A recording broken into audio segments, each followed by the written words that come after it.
Welcome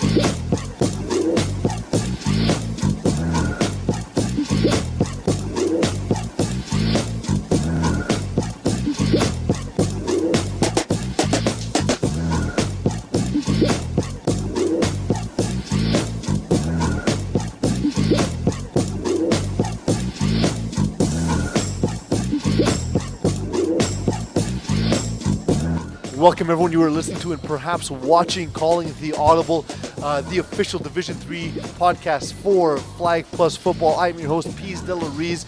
You can of course follow me at Pease FPF across most social media platforms. To my left is Simon Dagenet. He can be followed at Dagenet FPF. He is of course a company man. And of course the producer for this evening, subbing for the sick Jim Calethris, is Chapman.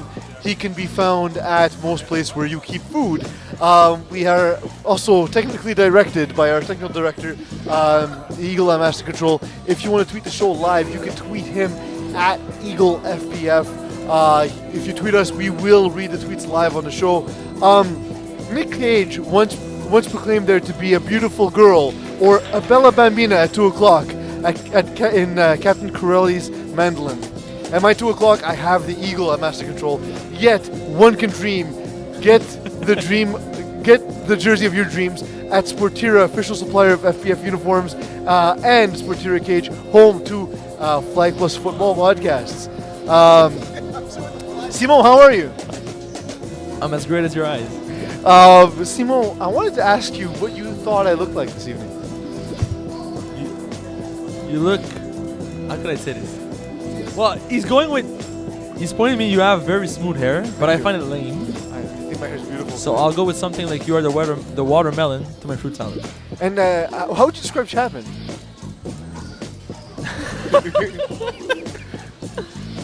Chapman deserves a promotion. I agree. And we've talked in the past few weeks how the Eagle at Master Control has done a worse and worse job. How would you punish him? To punish Eagle, I will make him cook, because his cooking reminds me of my mother's. Simon Dagenet is speaking. Simon Dagenet is speaking only compliments this evening because he lost in the Table of Terror. Who did you have, Simon? Still teamless. Still teamless. Jim Calethris, you know that player with amazing hair? Jim Calethris is still teamless, and he lost in the Table of Terror. And the punishment he has chosen this week is to speak only in compliments. That said, we're going to torture him as much as we can. That's why I kept asking him what he thought I looked like this evening and so on and so forth. Yeah, Simon, I'm wearing a new cologne. What do you think? I would have to say I love you more than drunk student love tacos. There we go. How are my cupcakes? That's pretty good. How are Eagles' cupcakes? As he also lost in Table of Terror. I would have to say they were as awesome as a rainbow. Nice.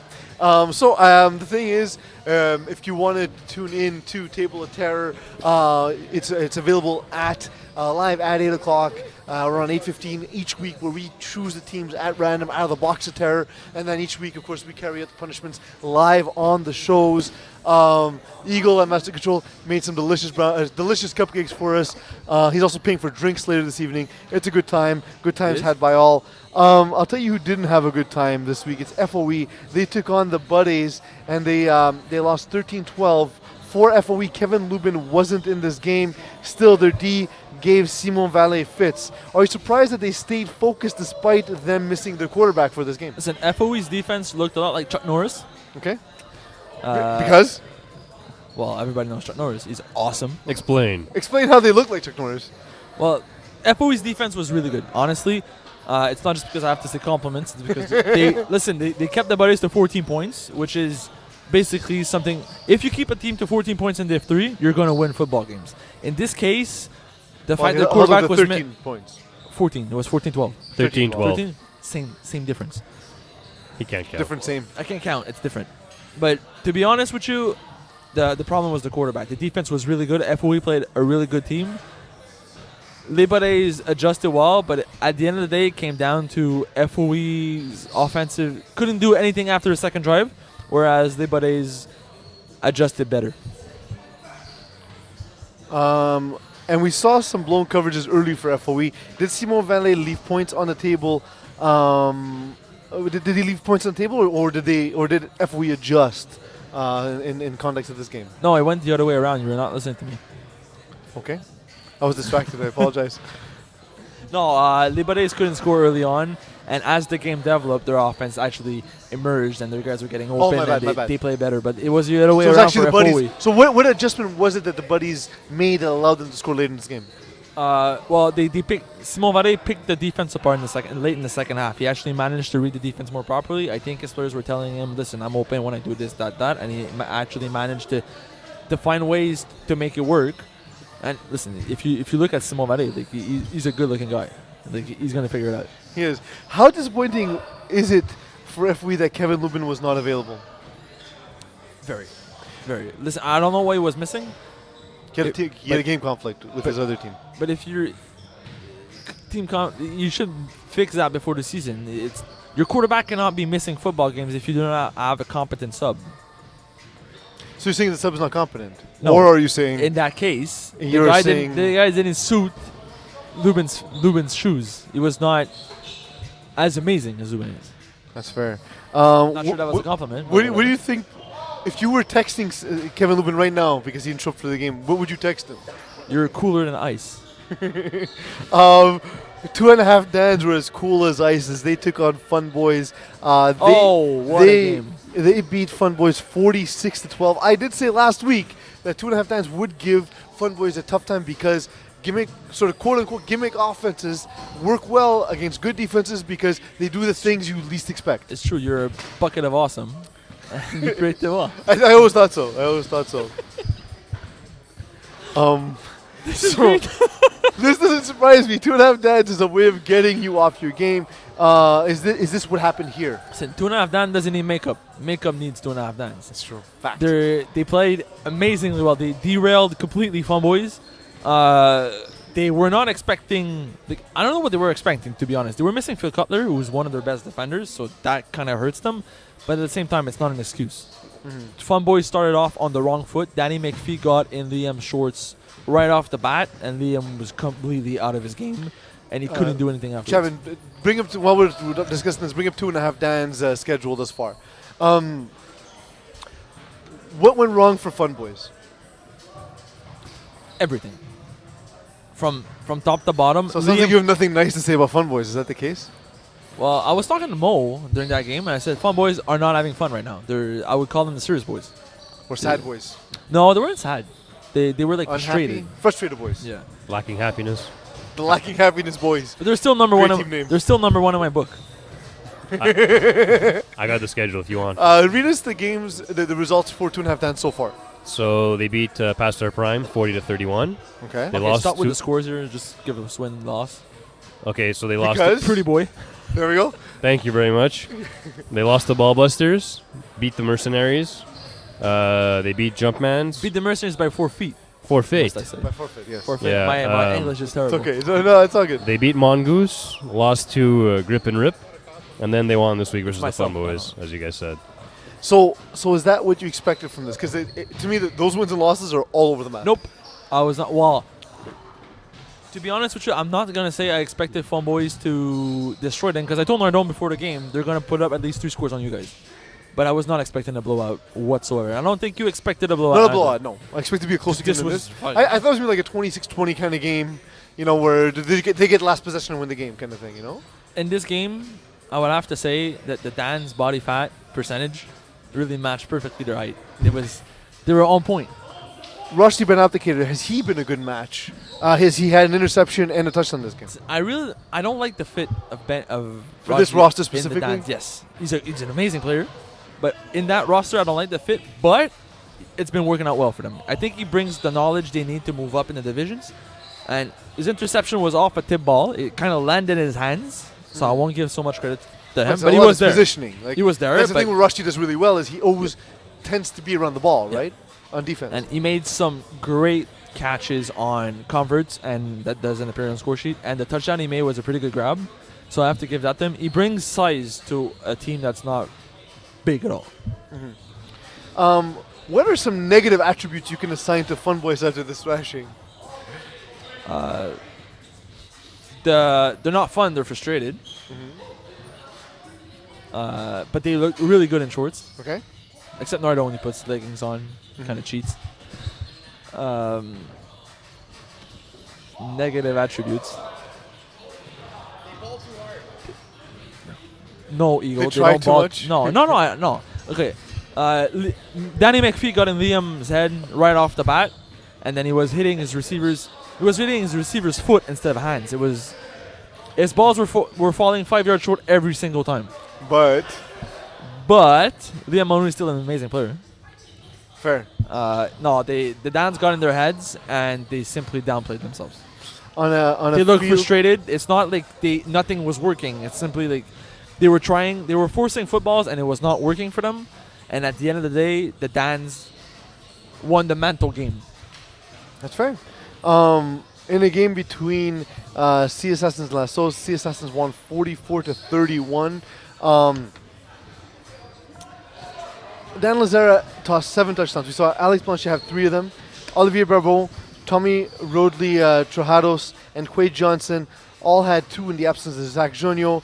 Is this the Sea Assassins at their best when they spread the ball? Yes, 100%. They have so many athletes that they can actually spread the football and be. Dan Lazaro is accurate. He's a great quarterback. Their receivers are all talented. There's no reason for that team not to spread the football around.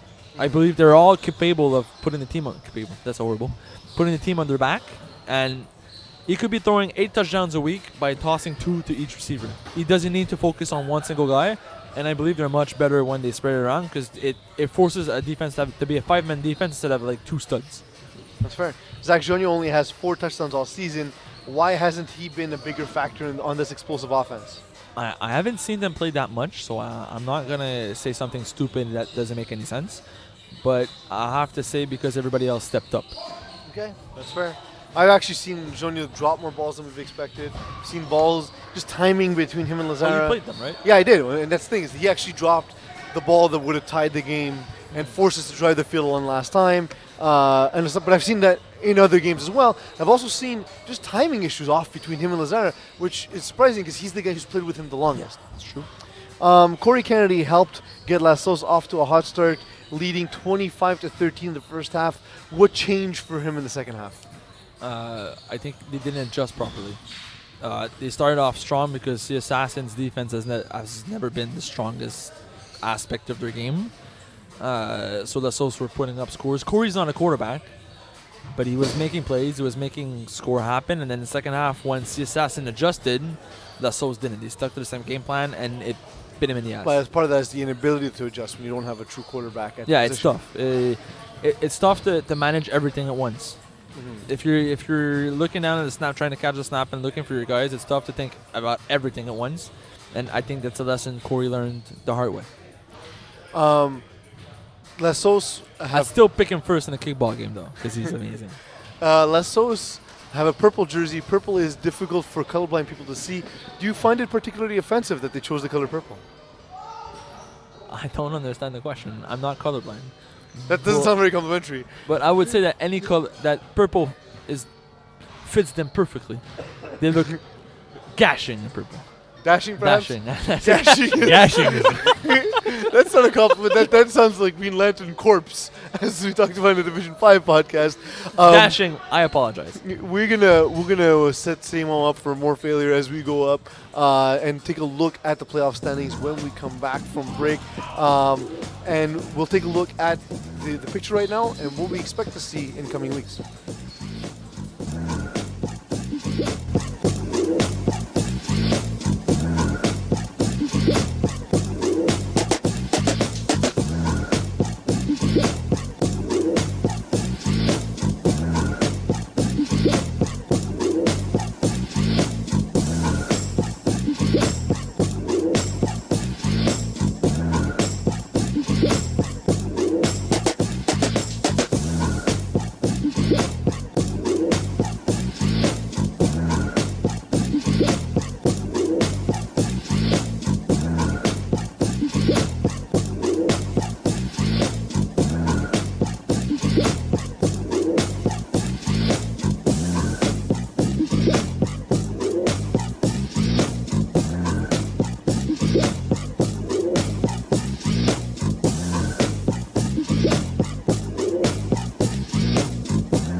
welcome everyone. You have been returned to Calling the Audible. I am your host, Pease Delariz. I am joined by Simon Dagenet, as I am every week. You know what, Pease?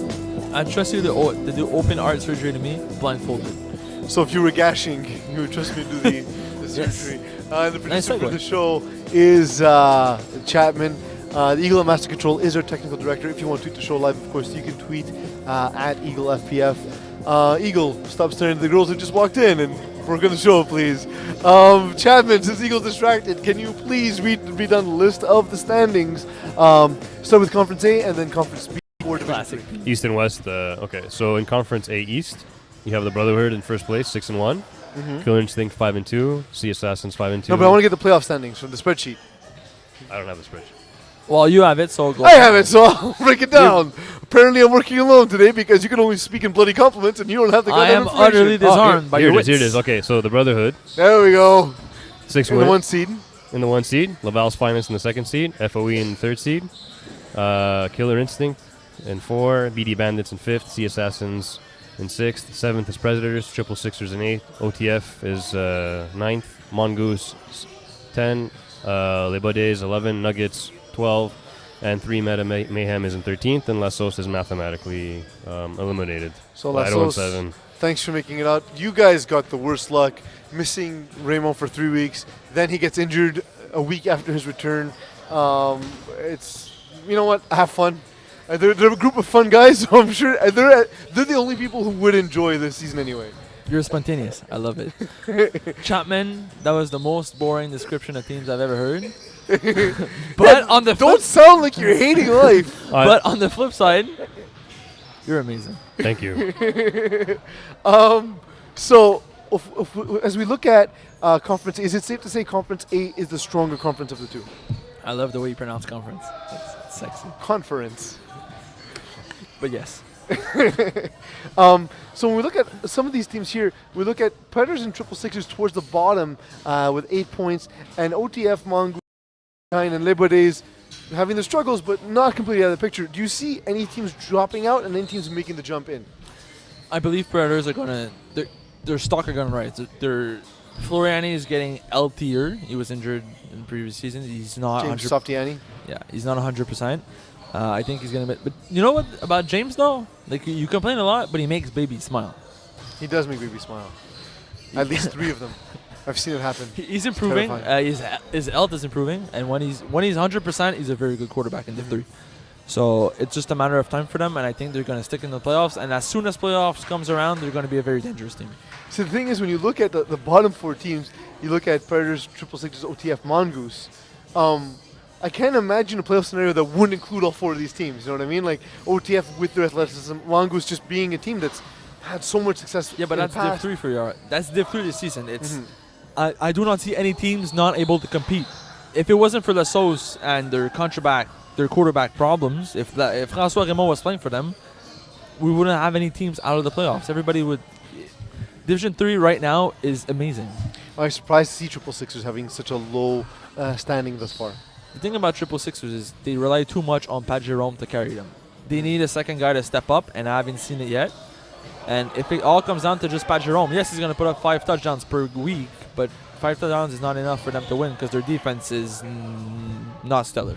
If you needed to motivate the second guy on that team, what would you say? Step up.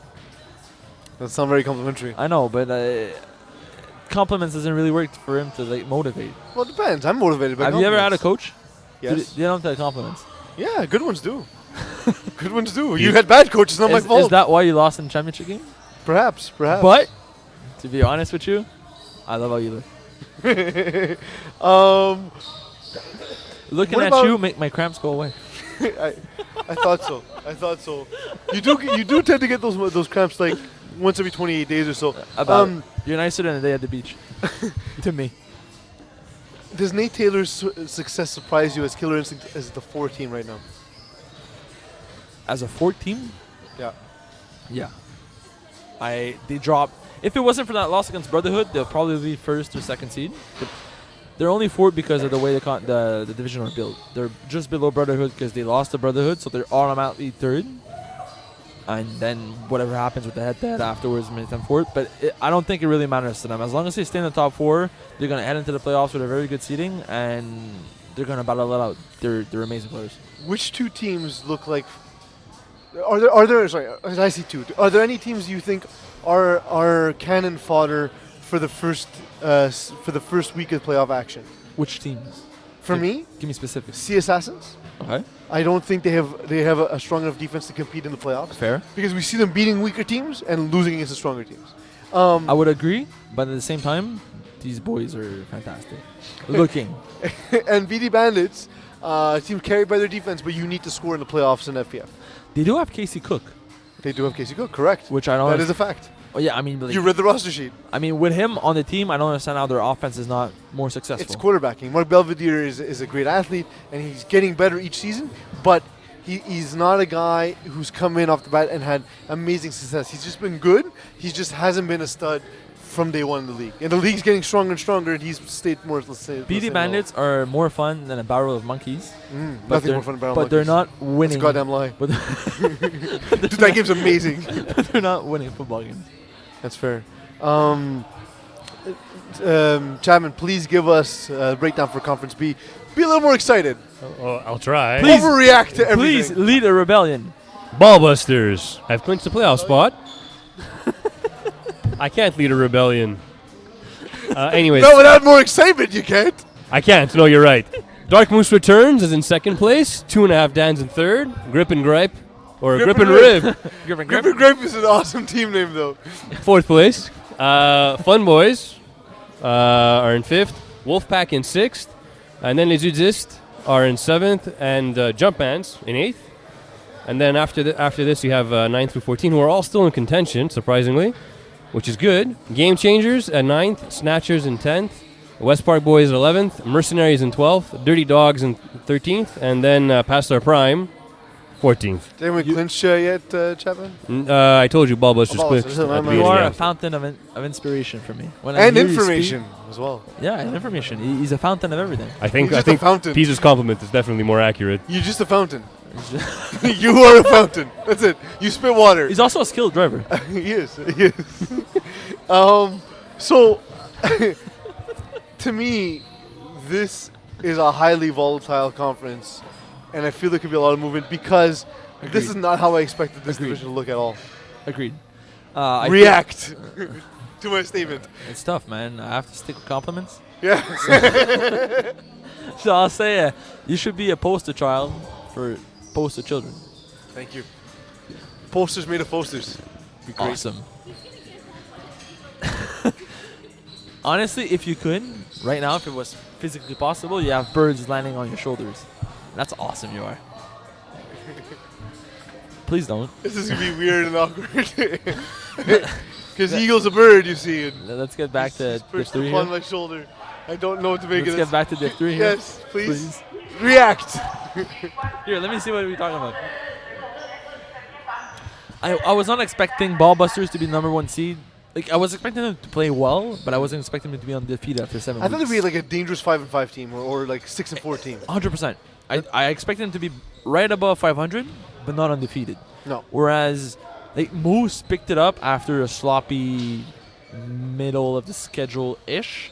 With random players here and there, yes. Yeah, but they're making it work. Yeah. They're all dashing, not gashing. Not gashing. 2.5 Dans, are they a surprise in the three spot? In the 3 spot, yes. I was expecting them to be 6th. I was expecting them to be in the playoffs because they win every season. They're not that kind of team that loses out a season. They win every season because whatever they're doing is working. But I wasn't expecting them to be 3rd. I was expecting them to be more like 6th or 7th and like a strong 6, but still not like a top 4. So I'm very surprised and impressed by them. And trailing them, of course, is the other 2.5 Dans. 2.5, that's 2.0. 2.5 Dans 2.0, grip and rip. I've seen, honestly, if I'd steal the white part of Oreos for Grip and Rip. That's how much respect I have for them. Fair. But Fair. no, Grip and Rip has been playing much better ever since they made the switch to Vinny Guilano. It's not because Shawnee Bram's not a good quarterback. It's because the team works better with It's because they Vinny. need to be 2.5 Dan here. The team it's what works they better. do well. Team works better with Vinny. That's the only thing. Shawnee Bram was inaccurate when he was playing in the pocket. Vinny doesn't have to be as accurate as a pocket quarterback has to be. and this is working better for them. I agree. Fun Boys and Wolfpack, the middle of the pack right now. We can see a lot of this change in next coming weeks. That to me is shocking. I thought those would be two of the top 4 seeds easily, and it would be that way like from start to finish. Fun Boys just dropped the game to 2.5 Dans. If not, they would be the 3rd seed. But they did drop a game. Yes, and that's why they're not deserving of the 3 seed. 100%. But they would have been up there if it wasn't for that. But they dropped the game. They looked, well, we talked about it, so we're not going to go all over again. But they look off sync, and they need to bounce back in amazing fashion next week. They cannot just go out and put up 30 points. They need to go out and put like 45 and get like 6 picks. They need to get their momentum back before the playoffs, because right now they're looking like a bunch of they look dead. They were frustrated, and they need to change that before the playoffs. Wolfpack being the other Division 2 team coming into Division 3, then we see them at the 6th spot. Wolfpack started off really hot this season. They won defeated. I think they were 3-0, and they've been dropping games because their defense is like Swiss cheese. Although their defense is like Swiss cheese, I still believe that they can make babies smile. Kind of like James Fortiani, but better. Less creepy. Laserdisc. Because it's a team, right? So it doesn't sound as like like predator-ish and like one guy making a baby smile versus like 10 guys. Yeah, that's kind of pedophile-ish. Exactly. But a whole team is just nice. So Laserdisc at the 7th seed. Are you surprised they're even still in the picture given how they started the season? Or is it just a thing they do every season? It's just a thing they do. But it's frustrating though, right? If I had to pick between Laserdisc and Mr. Rogers, I'd pick Laserdisc. Jumpman's calling in at 8th at the moment. But now let's take a look. We have Jumpman. That rush is good, man. Absolutely. I just played them last. But that rush they is have fast. they have a lot of talent all over the field, and they're a team that makes adjustments as we saw 2 weeks ago. You saw them this week. Just speed all over the field, good hands, the guys who can make plays. They're consistent enough that they could survive a zombie apocalypse. What about their quarterbacking? Can that survive a zombie apocalypse? Because that's been the weak spot. He put up points. Every week they've been putting up points, Jumpmans. But as I noticed this week, maybe it was off. Like I won't judge him on a single week, but if I had to judge on a single week, so you won't, but you will. Well, I won't because I talked about him won't. earlier in the season, and I was giving praises because I really like what he was doing. But what I saw against us last week is his balls are floating a lot, and I don't mean like the ones he had in his pants. It should have been picked off by our safeties more. But Chapman medical opinion: should balls float? No. Go get that shit checked why out. are you asking a janitor for medical? Game changers. He does have moves like Jagger though. On the outside looking in right now with Snatchers and West Park Boys as well as Mercenaries. Dirty Dogs past their prime as well. What do you see? How do you see this shaking out? Who can make the jump up and who falls out? I don't find Dirty Dogs serious enough. I score kept some of the recent games. I feel like they're not taking it seriously. Listen, they had the HD at playing quarterback for them in the first half. He threw 3 picks. I'm not sure he even did any points whatsoever. And then they switched to Leninowski, who threw 4 touchdowns in the second half. They were like, okay, we got this. Like, we're better than them. Yes, but you took such a big deficit in the first half that you can't come back from. You should have just stuck to Leninowski in the first place. But I find that this is just like their farm team where they're just having fun and they don't really care about what's going on, whatever. Which is fair. Like, if you're having fun with it, I don't mind. Like, if that's the point, I would rather see guys with smiles on their face and guys frustrated. So which of these teams can make the jump up, if not Dirty Dogs? Snatchers. Maybe if they get a new quarterback. I think West Park Boys have a leg up, having gotten Leon Holder and looking a lot better since they added him to the roster. I don't know. The roster isn't consistent. They don't have the same guys showing up every week. I mean, Paul's been missing the past 2 weeks. Yeah. If they could have everybody showing up every week, I would like West Park Boys roster the chance to push, because Leon Holder's been playing fantastic. But I just don't see it. I think they're just going to drop a few. They're just going to drop the games they should not be dropping by like a close score, because they have a tough end of schedule. Mm-hmm. And it's going to suck. But if they would have had Leon Holder from the beginning, they would have finished above 500, 100%. So do you not see any of these teams making the jump? Like I said, maybe Snatchers. Okay. To be fair, like, because I actually see this kind of set. I can see maybe Snatchers, maybe Game Changers. Yeah. Maybe West Park again, depending on the roster and so on. I think two of those three teams will make the jump, and we'll see two teams fall out. And I think From the way I have a feeling one team we expect to make it, like Wolfpack or Lasers, just will weirdly fall out. this depends who shows up for them. Yeah. Like, not the players itself. Are they ready to play or not? Because sometimes they start playing the second half, and Wolfpack, listen, they need a defense. Yeah. Absolutely. They do not have a defense. They're Chapman, as, they're bring as up the fun as a games. hot tub full of chocolate pudding, but they don't have a That is defense. a lot of fun. And highly diabetic. So picks. Picks. Yeah. So week 9, Past Our Prime versus Fun Boys. Fun Boys bounce back, and This is the game they're gonna bounce back from, and like Fun Boys, it's hard being awesome, but they managed to show well. I think Faster Prime are gonna be very disappointed because the Fun Boys are gonna be looking to beat somebody up. Grip and Rip versus Ballbusters. Listen, I have a lot of respect for Ballbusters, so much that I would volunteer to be part of the younger games for them. And your pick is Ballbusters. me as well. Killer Instinct versus Triple Sixers. Killer Instinct. I find that they're good enough that I would bet my children on them winning. I have nothing to add. I also agree. Killer Instinct. I do He not has have no children. He has nothing to bet. Lassos versus Safe Les bet. Badets.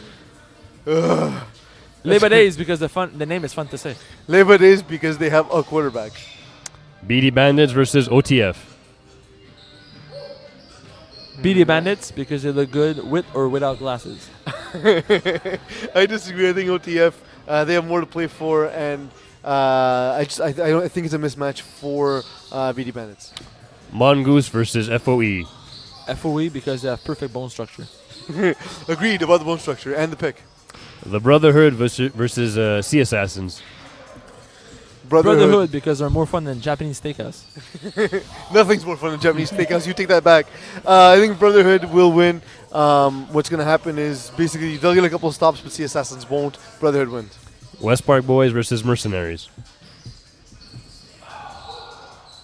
I had a really good plug-in for this, but it's not working out. I would say I'll go with West Park Boys are going to gobble up Mercenaries. No, take that back. Mercenaries are going to win by 2 scores because Gino's going to have a good night. Much better than Leon. Leon's going to have an off night. We're talking about Gino DeFazio and Leon Holder. I'm going to choose Leon Holder and West Park Boys. Les Udis versus Dirty Dogs. I hate making picks in these games because you never know. They're the best team to never win. So I'm going to go with Lasers just because they have talent and that eventually works sometimes. Maybe. Question mark. I would say these just because they're more fun to watch than playing with bubble wrap. Predators versus Meta Mayhem. Predators, Meta Mayhem's just a mess right now. Predators because I believe in them so much that I would give them my last bite of dessert. Oh, that's very kind of you, Simo. Dark Moose Returns versus Wolfpack. Dark Moose returns by 50. Dark Moose returns. They're just good enough. They should try out for everything. Snatchers versus 2.5 Dans. Take a break. You've earned it. 2.5 Dans are going to win because they're going to just put up points and Simon Dashney will be on the sideline confused because he won't understand their play calling. Nope. As simple as it's going to come down to, we have one of their players now. Pidon played 2 games for them. Okay. He's going to play with us this week, and he's gonna have a monster game. Okay. Game Changers versus Jumpmans. Game changers, I like Sakis versus McGrath or Chechere, whoever's starting for Jumpmans. I like Sakis better. Game changers because they make me forget what I was going to do. It's dreamy that way, right? So dreamy, right? And the last game, Laval's Finest versus Nuggets. Laval's Finest Wait, will what? defeat your Nuggets. I apologize for that, Chapman. There's no chance. Laval's finest because I don't usually say this, but will you marry me? I will not. But I did say before the season, when I looked at the roster, I was like, man, if Rod Mashtup's throwing on this team, this is going to be a really good team. And lo and behold, he's throwing on that team. It's a really good team. Simo, final thoughts. Your voice is more soothing than Morgan Freeman's. It's amazing. That's the greatest thing I've ever. That's the greatest Wow. compliment I've ever received. Chapman, there's nothing you can top, but please try. I'm going to bed now. I want to go for one this week, and I'm going for one because it's something really important to me. FPF Junior just concluded. It was the first season of FPF's Youth League. It was a lot of fun. I got to coach, and it was such a rewarding experience. I came home each week, and it was a blast. Having lost the finals, it was the most crushing experience I've ever had, and it was because of the close bonds and friendships I built with these players over many, many weeks.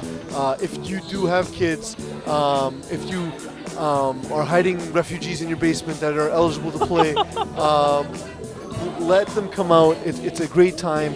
It's really fun. It's a great way to learn the game and stay competitive in a safe environment. Peace. Your mind is a maze of amazing. Right? Thank you, Simon, for all the compliments. Thank you, Chapman, for all the work you've done tonight. Eagle, thanks for the cupcakes, man. Wonderfully decorated. Eagles is cooler than Pirates and Ninjas combined. Thank you for that. But most of all, thank you all for letting me be myself.